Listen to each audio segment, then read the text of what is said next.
I'm an 18-year-old girl living alone in a small apartment with my dog. My place is about 8 miles outside of town, so getting food delivered isn't always easy.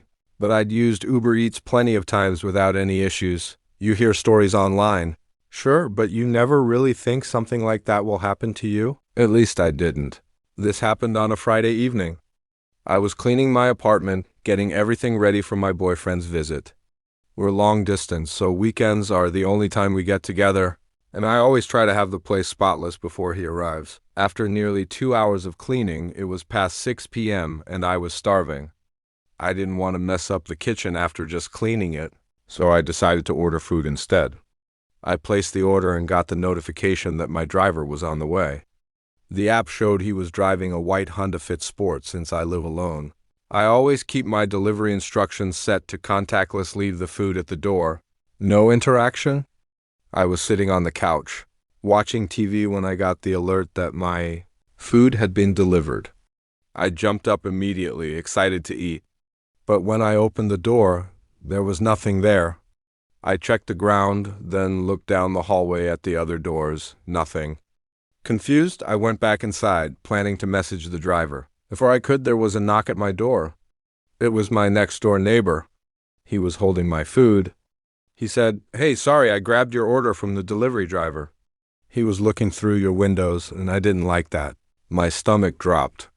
I thanked him, took the food, and shut the door, trying to process what he'd just said. I ate while watching a movie, trying to convince myself it was nothing, maybe just bad judgment. Maybe my neighbor misunderstood. Later, I took a shower, turned off the TV, double-checked my locks, and went to bed. I called my boyfriend, talked for a bit, and eventually fell asleep. During the night, I woke up a few times to my dog growling at the window or the back door. He's a tiny 5-pound Yorkie, not exactly intimidating, but hearing him growl in the middle of the night is still terrifying. Each time, I calmed him down and went back to sleep. Then it happened. Not even 15 minutes later, I woke up to loud banging on my bedroom window. My dog went completely berserk, barking, growling, even whimpering. I froze in bed, my heart racing. I pulled the blankets over my head, leaving just enough space to see the window. I called 911 and whispered into the phone, telling the operator that someone was in my backyard. My bedroom window doesn't lock, it can be lifted open easily. She told me to move to another room and said officers were on the way. I ran to the kitchen and grabbed a knife, shaking as I waited for sirens or flashing lights. It felt like forever. When I looked out the kitchen window, my blood ran cold. Parked across the street was the same white Honda the Uber Eats driver's car. My apartment opens onto a large open field used for parking trailers and letting dogs run. His car was parked there, empty. That's when it hit me. He was the one in my backyard. The police finally arrived. I was shaking so badly I could barely speak. I told one officer everything while the others searched outside. They found muddy footprints near my bedroom window. It rained the night before. But the driver wasn't there. He wasn't in the car either. Panic set in. If he wasn't arrested, where was he? My neighbor came outside and explained how he'd taken my food earlier because the driver was acting suspicious. He even offered to let me sleep at his apartment for the night. For some reason, I declined. After the officers left, I went back inside, trying to convince myself it was over. Hours later, around 2 a.m., there was banging on my front door. I nearly screamed. It was the same female officer from earlier. She told me they'd stayed hidden nearby to watch my apartment, and the man came back. They caught him walking up to my door, clearly trying to get inside. He was arrested. I thanked her, shut the door, and sat on my bed shaking. I didn't sleep the rest of the night. I don't use Uber Eats anymore when I'm home alone, and I never ignore my instincts again. I was 26 years old at the time, and this happened during a trip to Washington, D.C. I had flown. And to visit my fiancée, I'll call her Sheriff, for her basic training graduation. It was a huge milestone for her and her family, and she really wanted me there. I arrived about a week early so we could spend some time together, before her family flooded in and her schedule became packed with ceremonies and events. During that week, Sarah stayed with me at my hotel. One afternoon, we decided to explore the city. Neither of us had spent much time sightseeing in DC, and since I'd never visited before, I was excited to finally see all the landmarks I'd only read about or seen in textbooks. We spent hours walking, starting at the Lincoln Memorial, moving on to the Washington Monument, the Capitol Building, and even stopping outside the White House. It was exhausting, but honestly, one of the most enjoyable days I'd had in years. By the time we were done, my legs were sore, and all I wanted was to get back to the hotel and crash. Sarah opened her Uber app and requested a ride while I sat under a tree, trying to cool off. After about 10 minutes, a gray minivan pulled up along the curb near us. Sarah looked up and gestured, saying it was our ride. That should have been our first red flag. The van had stopped in an odd place, not a designated pickup zone, not a parking spot, just the side of the road. Still, we didn't question it.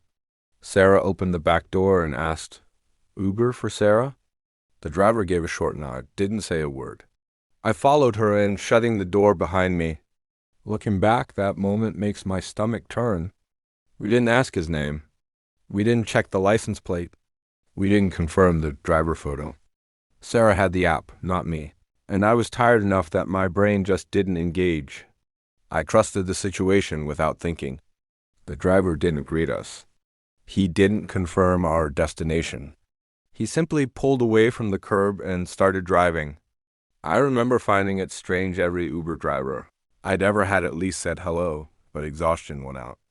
I leaned back, closed my eyes, and tried to relax. About 5 minutes later, Sarah tapped my arm.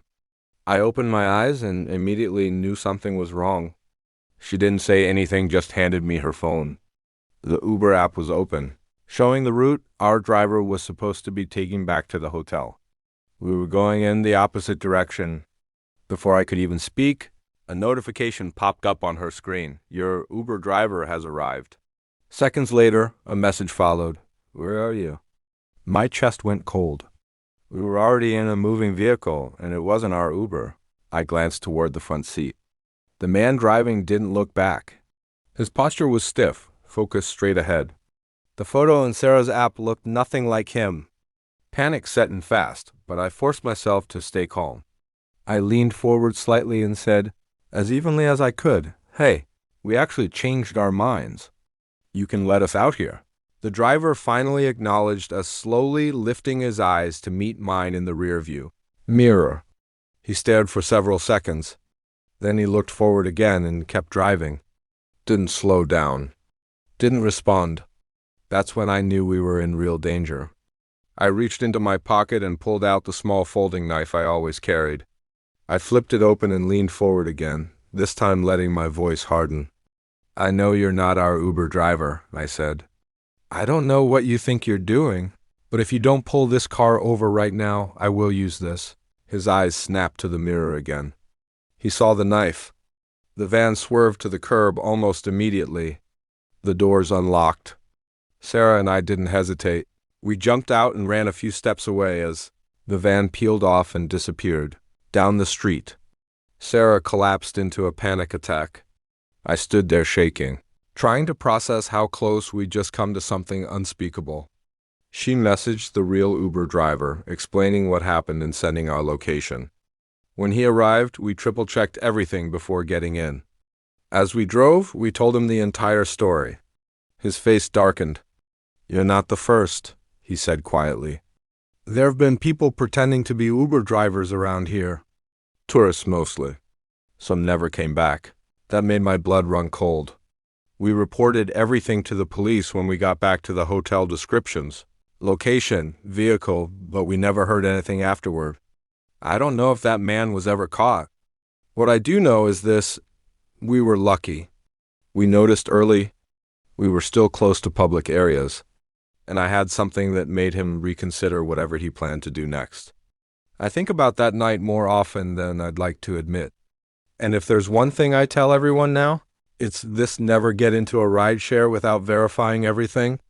The name, the car, the plate, the driver, because sometimes the mistake of trusting the wrong Person only needs a few minutes to become permanent.